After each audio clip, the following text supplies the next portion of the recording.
Well, Ped, how are you doing, sir? Very well, Will. Thank you. And yourself? Doing well, doing well. Ped, or should I call you Dr. Davis? What's the best? Ed, Peadar, you're fine. Perfect, perfect. All right.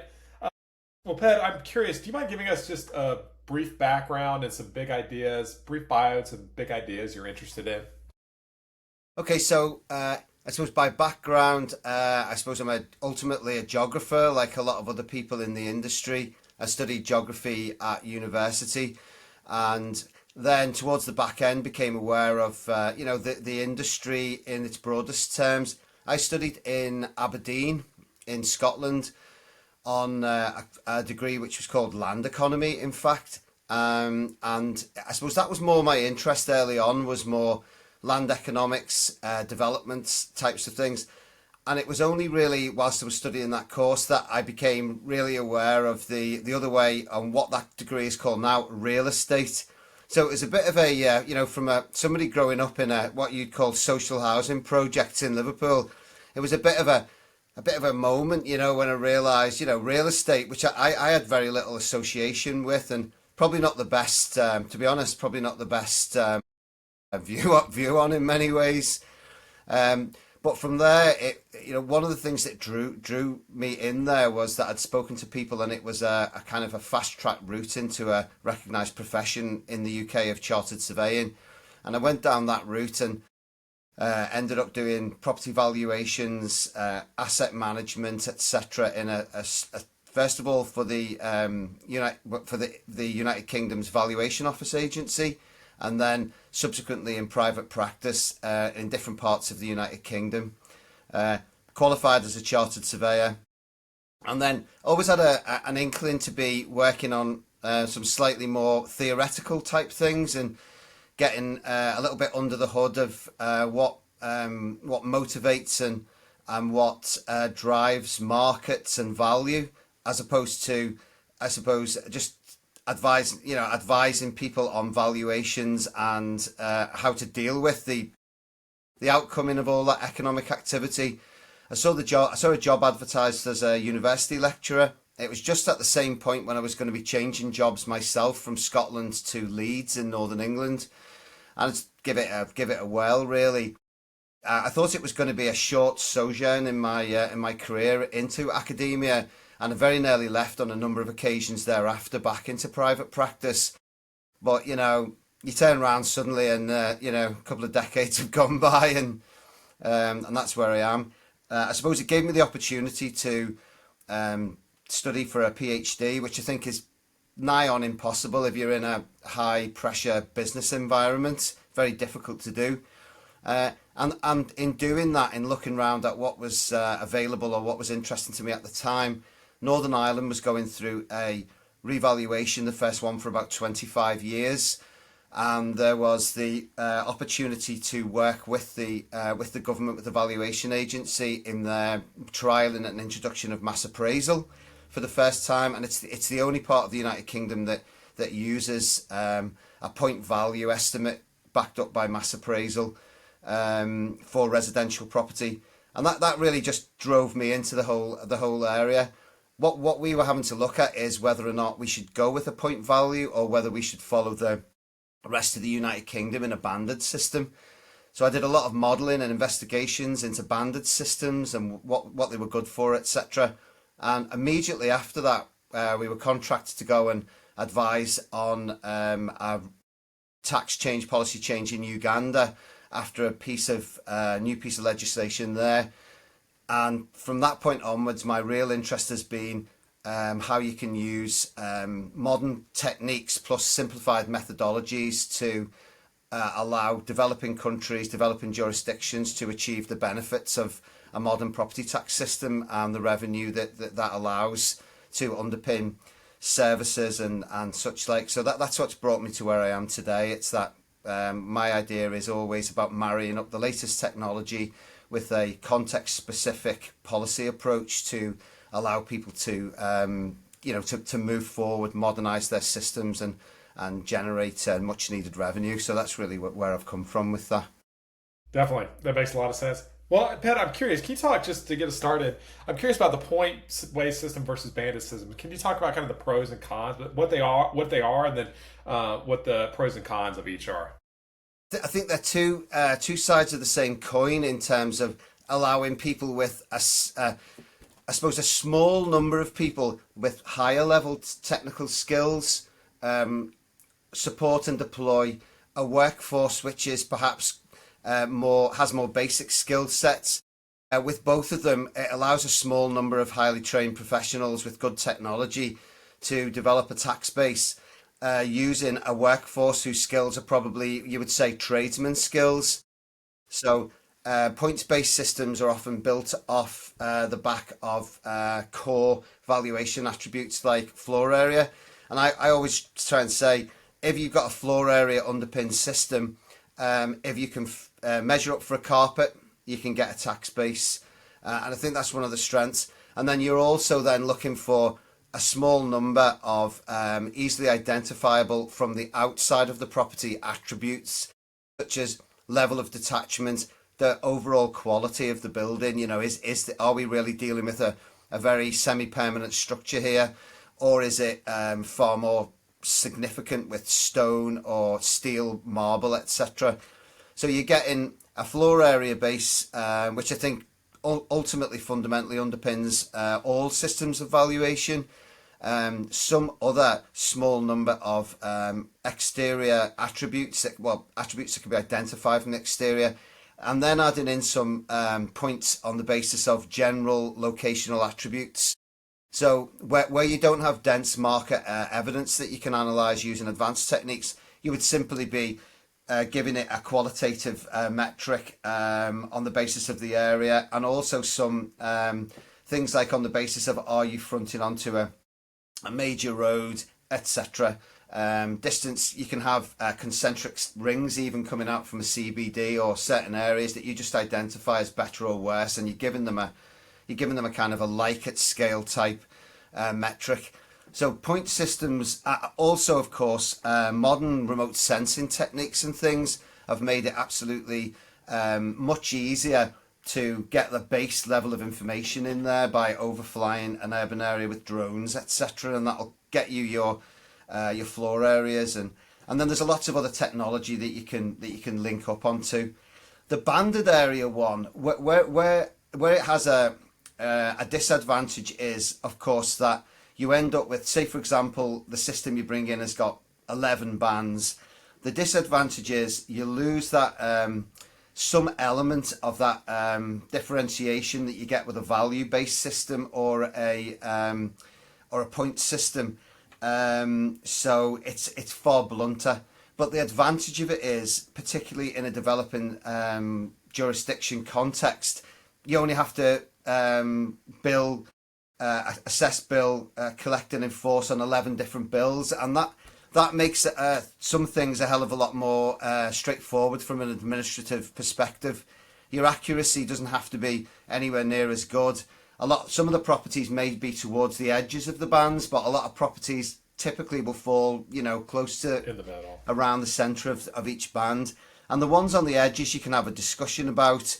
But again, if it's value bands, then again, you're in some difficulties. But if you're using floor area or floor area index type bands, which is far closer to a point system, then there's less to argue about. And then the devil is in the detail. Then if you smooth in the range Right. of bands so that you don't get massive bill changes from one to the next. So yeah, they're both kind of like basic evidence-based approaches to get a tax base off the ground when you don't have a sufficient density of transactional evidence to underpin a proper value-based system. That makes sense. So when you don't have enough sales, what do? You can kind of take a Yeah, you different just don't. approach. I mean, you look at places like Cairo, where I've worked, where you'll be told there's no market evidence. Now you've got, you look out over that and go, there's billionaires out there. Right. Everybody knows who owns every single one of these millions of Right. properties, and they do transact. So it's not like there's no market. They just don't have, there's no discovery of the prices. There's no proper enforcement of registration or of transfer taxes. So you're left a little bit in a difficult position. And to be honest, that is the situation, the starting point everywhere in all markets. But so really, in order to do the job properly, you really need to have a really strong administrative capability so that you can go out and do things like insist on people giving you details about the transactions that they've carried out. And that obviously is a super important process in where I live in Northern Ireland. They've just finished just wrapping up a 3-yearly revaluation, and they sent out an awful lot of forms of return where people had to give details of property that what they bought it for, what it rented for, the tenancy details, etc. And then once you've sucked all that information in, and then you can kind of check that against the official records, then you're in a good position to build a tax base. But in Cairo, if you send a letter to anyone, they're more likely to slip a few quid to the delivery person to say that you're not known at this address. So it's very, very, very difficult to draw all that information in. Of course, again, technology is making this a hell of a lot more achievable in terms of building spatially enabled address lists and being able to identify exactly where all the properties are so you can go back to them. And, lots of places that can't currently do value orientated value systems, they can, but they don't have the staff, the training, and the established skill sets, etc., to do it, or the public awareness. So it's a journey. I always view it as a bit of a continuum, and you've really got to, the point is it's a sharing mechanism, and you need to get a tax base in place and then exploit it rather than worrying about purity of the approach. It's like what's practical and pragmatic in the situation. Right, what you can actually kind of get done. Yeah. It does seem it seems like a real issue in that, we see this in the United States. A lot of assessors are retiring. You see this in every single industry, though. Kind of our poster child for this is probably Boeing. Our big plane company. They fired did early retirements for all the engineers, and now they can't build planes that don't fall out of the sky. It's quite scary. But I do worry about that generally, this general kind of competence crisis, like this inbuilt knowledge people have on how to do things properly. Once those people retire, if it's not written down, it's very hard to get that information back. Do you think, is this like an argument for like simplification? Like we just have simpler systems so they're just easier to implement and maintain over time? What do you think about that? Well, I think what you're describing there certainly happened in a lot of the rest of the world through the 70s, 80s, particularly sub-Saharan Africa, where there were quite a lot of established systems which worked okay, but for various reasons they lost all that capability. So definitely in many parts of the world, even the Eastern Europe, transitional countries which have transitioned, it's definitely an advantage. If you're talking about the likes of United States of America, Canada, etc., I think that maybe technology is maybe will fly to the rescue a little bit, because whilst an awful lot of the skill set that the deeply ingrained capabilities are, you're really right, they're retiring. I mean, I still, when I'm doing a sort of international work and international consultancy, it's the greatest thing ever for me to make me feel young, because what I mean? I should be the oldest person in the room, but you find that that's not the case. It's a little bit of a grey hair and kind of activity. But I think as well, particularly with the new technology which is coming in and enabling things to be done, it's more of a young man's game. So I think it's a route to suck in an awful lot more skill sets and capabilities in from the likes of the computer engineering sector, etc. I think for a while we've got this kind of like real struggle between older appraisers, older valuers who are a little bit caught out left field with the new technological advancements, don't really know what to do with them or how to incorporate them. But you do need that. You need that interaction, I think, because where statisticians and computer scientists are coming in behind, they really need to have that. Almost, they have to have that debate and have to have that struggle and have the domain sensibilities kind of like put on them, the manners put on them from people who have been doing appraisal for longer. So I think yeah, you probably aren't going to see enough people come through for a while on the pure appraisal side, but then also it's that upskilling. I mean, we did see it in Northern Ireland when the mass appraisal was brought in, and that was in the mid 2000s. And what we were able to do was run a series of university modules where we brought in our final year students and the more seasoned valuers from the valuation office in Northern Ireland. It's now called Land and Property Services, and they were trained jointly by people more old school valuers and also statisticians to give them those mass appraisal skills, that understanding of where these things come together. So I think that is the way of it. It's a bit of bringing people in who aren't bringing people in who might have come into appraisal, but getting them the data science skills, but also getting the kind of like appraisal manners on the statisticians and computer engineering students.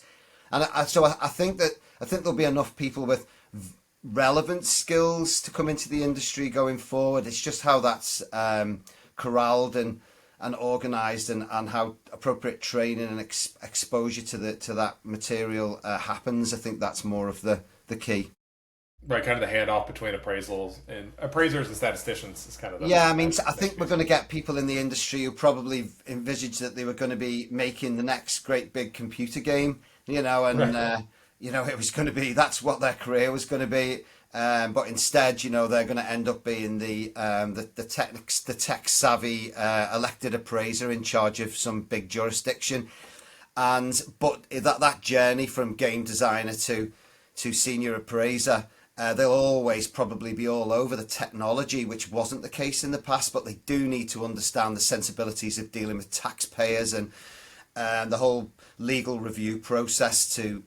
There's that whole thing. So I think there's a big role for education as provided by more larger, more formal bodies like the IAAO and their education, but also from things like this. To be honest, Will, like more like social media or small, smaller, more niche things to first of all get the, once people are somehow in the in the gravity well of the appraisal well to. Give them the enthusiasm and suck them into the job and the profession.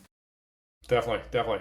No, I love that, Ped. I love that, Ped. Well, I'm curious. One of the things we talked about in Orlando here at IAAO was just this issue that I see a lot where there's very little in the terms of policy guidance out there for. I mean, Lincoln does a little bit.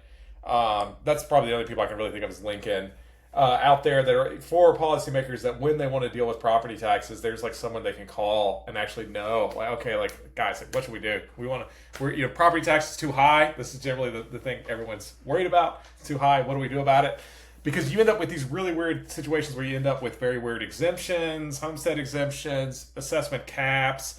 You'll have states that'll take a third of market value for no real clear reason I can tell, other than it looks like you're kind of dropping the price, but you're not really dropping the amount people have to pay because you're just moving these things around. It's just a distribution problem at the end of the day. What do you think about that? Like, if you had a policymaker on the line, what's kind of the quick cheat sheet you would give them about how not to mess things up? Yeah, I think the clarity of the tax base being on property value is there's been multi-decade discussions about to what extent property value works, or a property value based tax works as a going right back to Adam Smith and Right. key principles of taxation. Is it efficient? You can demonstrate. Well, you have to do quite a lot of work with specialist people, but it's super efficient if done well. You can run your entire tax base. It costs 3% or 4% of the entire take to run it. which off billions of dollars worth of value that's being assessed. That's pretty good. How does it work in terms of a ability to pay? This is the big challenge, but you can make arguments. It's easy to say, well, this is terrible. There's always the arguments, the little old lady in the family home, etc. Nobody is going to go in there and make the alternative argument to say there's lots of people in this country or in any country who are going to inherit an incredibly valuable asset. Yes. It's going to cost them nothing. Yes. Now, they might have grown up in that house, they might not have done, but nevertheless, for the rest of society, that is an ability to pay. That there's an ability to pay there either out of the estate when they eventually inherit, or maybe they can pay their little old lady, their little old mother's property tax for a few years when they're going to get this massive, great big benefit handed down to them. But the theory does everything I've read. It's more likely that a more wealthy person is living in a less valuable house. It's far more likely than a very wealthy person living in a very low value house. So I think you can line all the arguments on the ability to pay side up, and you can tick them all off with a decent counter argument if anyone's interested in doing it from theory and examples and evidence. And when it comes to the benefits principle, well, people can say, well, how does this tax represent benefit to me? Again, there's plenty of good theory out there. You might not even have children, but there's a fair chance that good quality public schools are one of the reasons why your property is so valuable to you. You might not generate an awful lot of refuse, but your property is going to be less valuable if no one takes the rubbish away. So there's it performs strongly against all the key criteria for taxation. It's very, very good for local revenue raising and to support municipal finance for much needed services. The thing is, I can talk about this, you can talk about this, but this is not necessarily how this gets into the press, into the media, right, or even into the dinner table conversations. And I think there's so much more that we have to do to actually sell the benefits. It's very difficult though, isn't it? It's a difficult subject. I appreciate no one likes paying taxes, but somebody needs to pick that argument up and give policymakers and politicians the counter arguments about the alternative. I mean, what you do instead, and right, how does that work, and how are you going to fill that fiscal gap, and how are you going to maintain the civilization that we rely on without it? And it's quite obvious when you go to other developing world countries and contexts, you can see exactly that issue. And that's why everywhere else that you go in the world, the policymakers are absolutely on the ball trying to strengthen, improve, modernise and reform property taxes as a key element to actually drag up the quality of living environments, the quality of business environments, and to support people in their lives. It's schools, it's roads, it's vital services that you're talking about. And I think flipping the argument away from some of the pure mechanisms of property tax and value into this whole argument, which is where the whole policy debate is now, coming out of everywhere I read, other sources as well as Lincoln Institute, from the World Bank, from organisations like Loggery, etc. It's all, the property valuations are a sharing mechanism to at least attempt to fairly share out a tax burden. We need that money for things that are valuable to the people who pay it.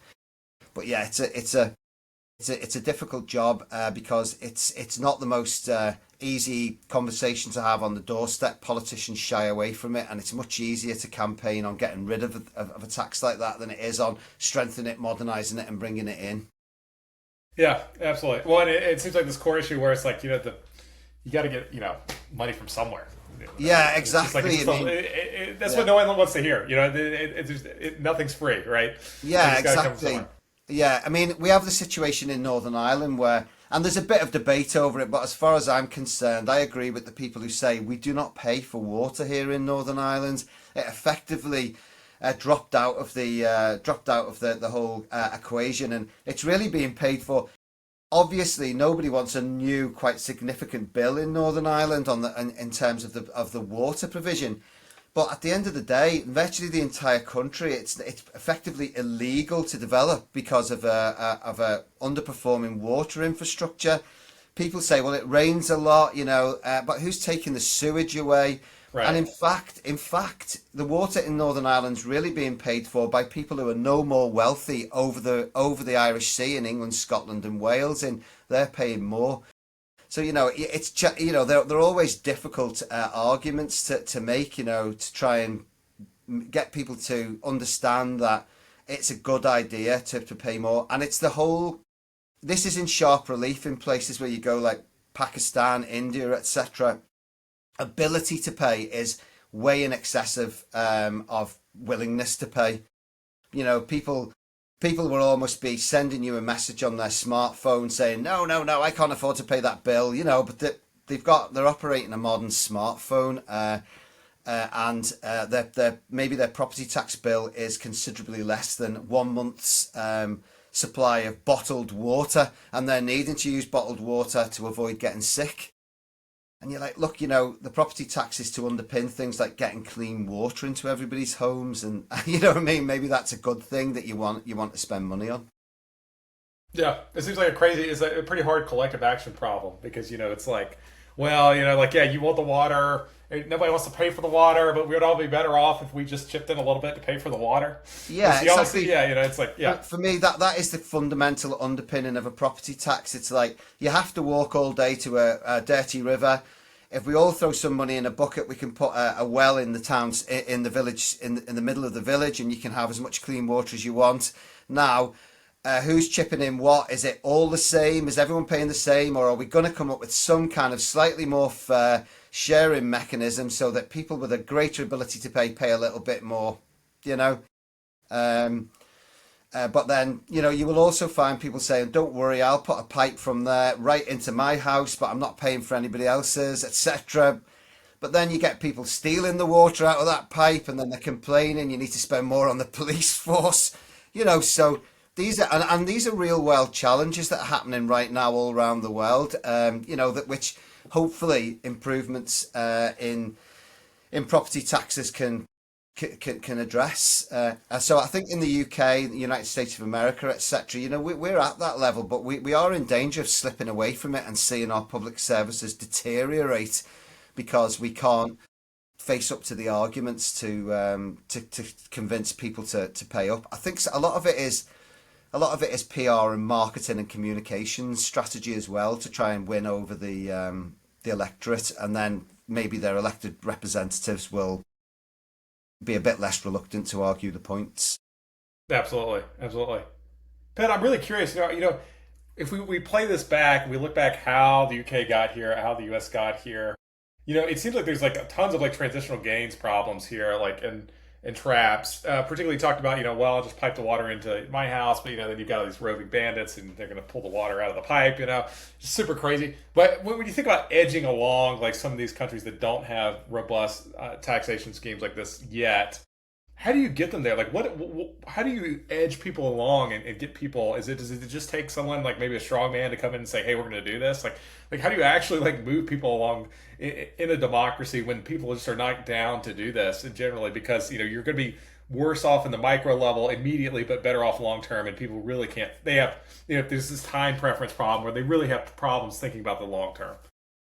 Well, it is a challenge, isn't it? I know that the UK is bad. America's just as bad. There's a massive infrastructure gap. So, the freeways, the bridges, the highways, the sewerage systems and everything are really, really under pressure. In the UK, we still leaning quite heavily on the Victorians. Who I mean, they had the big push with cholera and cities and urban areas becoming virtually uninhabitable, and they had to. Right. They had to drop anchor and undermine the entire place and provide all this infrastructure. And we're sitting there resting on those laurels, but it's starting to crumble around our ears. And the infrastructure gap is a massive challenge. Well, and the connection between the two is in the UK, it's become almost impossible to do things like private finance, whilst pension companies and large wealth holding organisations are sitting there on massive amounts of dry powder that they want to deploy into public infrastructure in return for the kind of not quite guaranteed, but long-term secure income streams that they will get. So you've got a capital which wants to be employed, but who is the counterparty to their risk of putting that in there? The counterparty can't be small individual taxpayers. So the best counterparty is government, but they don't want it on their balance sheet. But the strong revenues from property tax are one of the main things that will facilitate this kind of thing.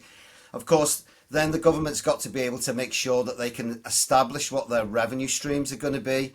And then it's really, really strong administration.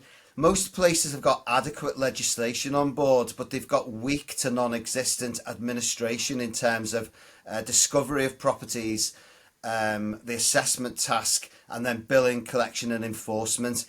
And if that's weak, then no one's going to pay it. You feel like a fool. Right. One of the things that happened in recent years, some great stuff that's gone on in Rwanda over the last more recent years. However, incoming administration just forgave all the arrears on the property tax. And if you see that happen, then I think you'll never pay your property tax again until somebody comes and forces you to. So it's building the administrative capacity to actually allow you to collect it efficiently and effectively, make it very, very hard to avoid and evade, have sanctions for non-payment, make people aware of the fact that you can't get away with paying it because they might not like to pay it, but if it's on the list of laws of the country, then it's making it actually happen. Once you've got the revenue, once the revenue's coming in, you've got to be able to spend it in a way which people can see benefits, and then you get a virtuous cycle of people Right. seeing. You've got to try and spend it locally or in a way which, if it's not quite so local to people, you've got to get the message out to them about how it was spent, that it was spent well.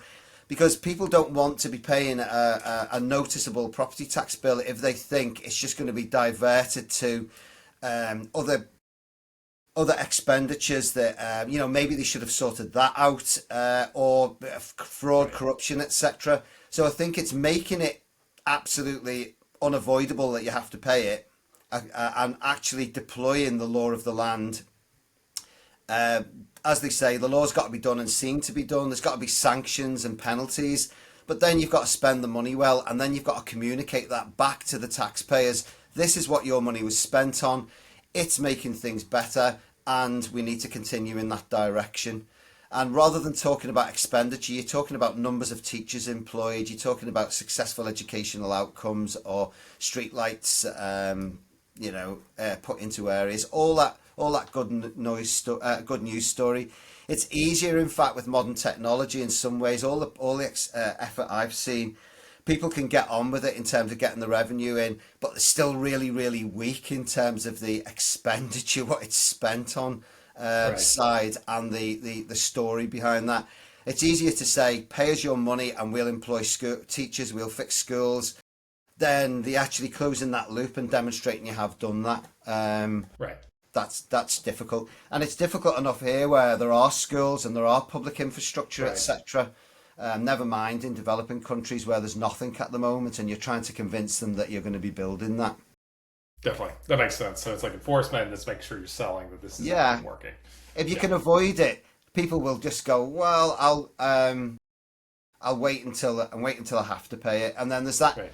People don't really care whether other people pay it. They just want to feel like if they're paying it, all their neighbours are paying it. It's Right. a little bit like the valuation thing. It's not whether or not my value is correct. It's whether or not it's correct in relation to all the people I know up and down this road, or in the relatively speaking, in the wealthier neighbourhood next door. People want to feel that they're paying an appropriate amount.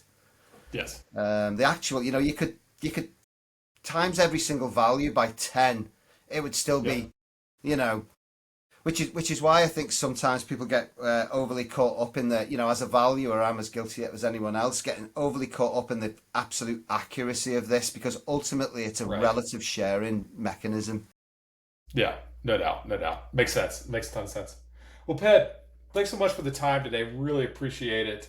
I think this is quite enlightening. If people want to read more about these kind of things and like their assessor, maybe they're new in the field, maybe they're a new statistician that's just entered assessment. Where do you recommend we send them? Like, where should people go? I think close to the profession, the likes of the General Property Tax Assessment Administration, and Fair and Equitable on the IAAO side provide a good kind of like grounding and rounded coverage. But I think once you start looking, it's like many niche fields. I mean, it's kind of what a weird niche. It's a niche which covers every single piece of land, property, and buildings worth untold trillions of dollars around the world. But in terms of talking about even real estate issues, once it gets beyond that, selling apartments in Dubai interest area, when it's a niche, isn't it? It's very much a niche. But once you get into that niche in any of the real estate journals or the policy documents from the World Bank, the IMF, the Lincoln Institute, and lots of other these places, there's a rich accessible literature, and without getting into the more specialist journal papers which involve Right. three PhDs in finance and two in statistics. There's quite a lot of very accessible policy material that's been pushed out there, hoping to find an audience. Right. So I think if anyone can be turned towards the direction of going to find out about this stuff, I think there's an awful lot of material which is really, really quite accessible. That's awesome. Cool. Well, I love that, Ped. Well, Ped, thanks so much for taking the time today. Really appreciate it, sir. I think this has been quite valuable. Well, thank you. Well, sorry about talking like a washing machine here. No, I Didn't love really let you get a word in edgeways, it. It's but great. No, that's exactly what we're going for. Awesome. that's Thanks, man. great. Thanks for the invite. I think it's a great series that you do. So keep it up. Definitely. Thanks, Ped. Thank you.